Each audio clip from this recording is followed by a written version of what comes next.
사랑의 주님, 오늘도 우리를 당신의 도구로 사용하여 주옵소서. 세상 속의 빛과 소금이 되는 삶을 살아가게 하옵소서. 당신의 사랑을 실천하는 자로 오늘도 우리의 인생이 빚어져 가기를 원하오니 주여 말씀하옵소서. 우리가 듣겠습니다. 주 예수 그리스도 이름으로 기도드립니다. 아멘. 오늘 우리에게 주시는 기록된 하나님 말씀 누가복음 2장 21절에서 40절입니다. 오늘 본문은 21절 예수님의 할례 그리고 이름 짓는 장면, 그리고 22절에서 24절은 성전에서의 정결 예식과 예수님을 드리는 봉헌, 그리고 25절에서 35절은 시므온이라는 한 사람의 예언의 내용이 나오고요. 그리고 36절, 38절은 안나의 증거와 찬양, 그리고 39절에서 40절은 예수님의 성장하는 모습을 기록하고 있습니다. 오늘 본문 이전에 어제 본문 속에 나와 있었던 목자와의 만남 속에 마리아에 대한 흔적을 이렇게 기록합니다. 2장 19절 보시면 마리아는 이 모든 말을 마음에 새기어 생각하니라. 목자의 모든 이야기를 들은 마리아는 마음에 새겨두었다고 기록하고, 그리고 오늘 이어지는 본문이 어린 시절 예수님의 유일한 흔적들이 기록이 됩니다. 그렇게 마음에 새겨두었던 마리아, 그의 모습이 어떻게 이제 나타나는지 보여주는데 2장 21절 할례할 8일이 되매 그 이름을 예수라 하니 곧 잉태하기 전에 천사가 일컬은 바라라. 8일째 되는 날 이스라엘의 율법을 따라 철저하게 아기 예수를 모든 사람들 앞에 드러냅니다. 율법에 의하면 산모의 경우 할례 전 7일 그리고 할례 후 33일 동안 부정한 존재로 간주되었습니다. 즉 40일 동안은 성소 예루살렘에 성전에 들어갈 수가 없었죠. 2장 22절 모세의 법대로 정결 예식의 날이 참에 아기를 데리고 예루살렘에 올라가니, 바로 그 부정한 기간이 다 지나고 그 날을 다 채우고 나자 법대로 예루살렘에 올라가는 모습을 우리는 봅니다. 마리아와 요셉이 철저하게 하나님의 율법을 따라 살고 있음을 우리는 발견할 수 있습니다. 그리고 나서 그들이 행하였던 일 2장 24절 또 주의 율법에 말씀하신 대로 산비둘기 한 쌍이나 혹은 어린 집비둘기 둘로 제사하려 함이더라. 아기 예수의 탄생에 대하여 비둘기 한 쌍으로 제사를 드리는 것으로 보아서 우리는 요셉과 마리아의 경제적인 상태가 어느 정도였는지를 추측할 수 있습니다. 보통 정결 예식을 행할 때 번제를 위해서는 1년 된 어린 양, 그리고 속죄제를 위해서는 집비둘기 새끼 또는 산비둘기를 드렸는데, 가난한 사람들은 산비둘기 2마리나 집비둘기 새끼 2마리를 가져다가 하나는 번제물, 하나는 속죄 제물로 바칠 수가 있었습니다.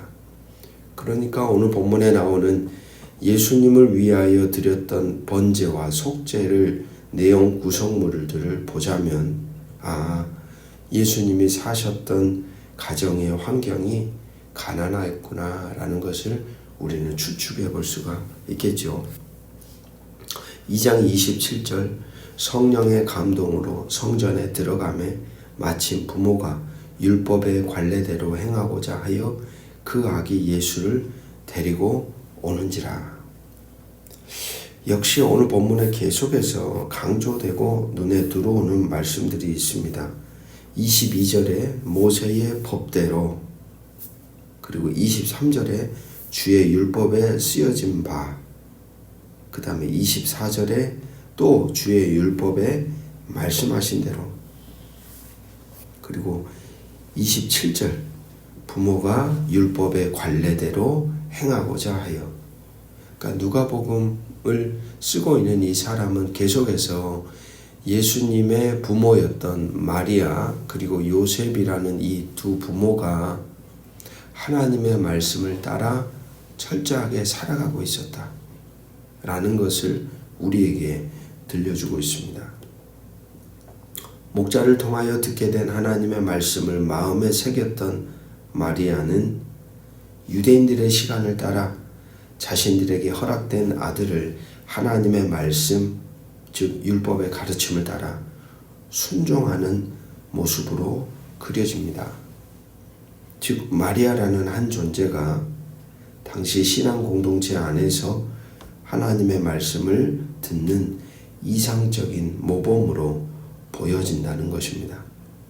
아울러 예수라는 존재가 이 세상의 낮은 자들을 얼마나 깊이 이해하고 공감할 수 있는지를 우리는 그가 살아왔던 환경을 통하여 역시 깨닫게 됩니다. 팔짱을 끼고 구경하는 그저 저 하늘 위에 존재하는 분이 아니라 친히 인간이라는 존재의 실존, 그것도 그 자리에서 그 바닥의 자리에 가난한 자들의 자리에 그렇게 연결되어 살아가고 계셨던 예수님의 흔적을 누가는 의도적으로 우리에게 보여주는 것이죠. 그들의 마음을 주님이 잘 아신다는 겁니다. 이어지는 시므온이라는 사람은 이스라엘의 위로를 죽을 때까지 기다렸던 사람입니다. 그는 의롭고 경건한 사람이었습니다. 그는 죽기 전에 메시아를 볼 것이라는 성령의 음성을 들었습니다. 2장 25절 예루살렘에 시므온이라 하는 사람이 있으니 이 사람은 의롭고 경건하여 이스라엘의 위로를 기다리는 자라. 성령이 그 위에 계시더라. 여기서 계시더라 라고 번역이 된 말, 이 말의 헬라어를 살펴보면 미완료 상태입니다. 즉 한 번의 일시적인 흔적이 아니라 지속적이면서도 계속된 상태를 말하는 것이죠. 그러니까 하나님의 영이 바로 이 시므온이라는 사람과 늘 함께 하셨다라는 겁니다. 시대가 암울해져도 여전히 소망이 없어 보여도 여전히 세상이 칠흑같이 어둠 같아 보여도 이 시므온이라는 사람은 하나님이 자신에게 주셨던 말씀의 성취를 가슴에 품고 하나님의 영과 함께 주어진 삶을 살았던 것입니다. 그가 받은 말씀이 그의 삶을 지탱했습니다. 그가 받았던 말씀이 그의 존재 안에 뿌리내려 살았더니 그러한 인생 가운데 하나님의 영이 늘 함께 하셨습니다. 그리고 그러한 인생 안에 왕이신 예수가 찾아와 그의 품에 안기죠. 그것이 그의 삶의 열매였습니다. 말씀을 품고 살아왔던 시므온이라는 인생의 마지막 열매, 그것은 왕이신 예수가 그를 통하여 드러나는 흔적, 그로 인해 다른 이들이 그 예수, 메시아 예수를 보게 된 것입니다. 그가 보여준 예수는 어떤 분입니까? 31절, 32절입니다. 이는 만민 앞에 예비하신 것이요 이방을 비추는 빛이요 주의 백성 이스라엘의 영광이니이다. 만민을 위하여 오시는 예수, 모든 사람을 차별 없이 비추시는 예수, 그분이 오늘 우리가 믿고 바라보는 그리스도 예수이시며 오늘 우리도 역시 그러한 흔적을 품고 살아가야 하는 사람들임을 기억하게 됩니다. 만민을 위해 오셨다. 어떤 사람에게도 차별함을 두지 않고 어떤 이들에게도 빛을 비추시는 예수 그리스도로 오셨다. 그렇다면 오늘 우리의 인생도 또한 만민과 연결되어지는 존재로 살아가야 하는 것입니다. 필요한 이들에게 빛을 비추는 존재로 주님의 대리자로 살아가야 하는 것이죠. 말씀은 계속됩니다. 34절, 35절 시몬이 그들에게 축복하고 그의 어머니 마리아에게 말하여 이르되 보라, 이는 이스라엘 중 많은 사람을 패하거나 흥하게 하며 비방을 받는 표적이 되기 위하여 세움을 받았고 또 칼이 내 마음을 찌르는 듯 하리니 이는 여러 사람의 마음과 생각을 드러내려 함이니라. 또한 메시아 예수는 비방을 받는 표적이 됩니다. 그리고 사람의 마음과 생각을 드러나게 합니다. 모든 이들을 위하여 오셨다는 것, 그러나 모든 이들이 그를 환영하지 않는다는 것이죠. 그 왕이신 예수가 걸어가는 삶에는 반드시 시몬의 예언처럼 고난이 뒤따릅니다. 그분과 함께 걸어가는 하나님 나라 백성의 인생에도 반드시 고난이 동반됩니다. 그렇기에 주어진 고난이 이상한 게 아니라 그건 당연한 것입니다. 그러나 의미 없는 고난이 아니라 모든 이들을 살게 하는 고난입니다. 사랑하는 말씀의 동역자 여러분, 오늘 우리가 걸어가는 살아내는 인생이 그러한 구원의 여정이 되기를 주의 이름으로 축복합니다. 고난 속에서도 하나님이 주신 의미 있는 고난을 믿음으로 순종하며 인내하며 잘 이겨 살아감으로 우리로 인해 어떤 한 존재도 소외되지 않고 하나님 나라의 구원의 역사를 맛보게 되는 거룩한 존재로 우리가 주를 닮아 살아가기를 소망합니다. 인생 노년에 한 남자가 앞서서 등장했다면 이번에는 한 여인 안나라는 선지자가 뒤따르고 있습니다. 84세가 되기까지 성전을 떠나지 않고 지켜왔던 여인, 자신의 존재의 의미와 가치가 그 마지막 순간에 빛을 발합니다.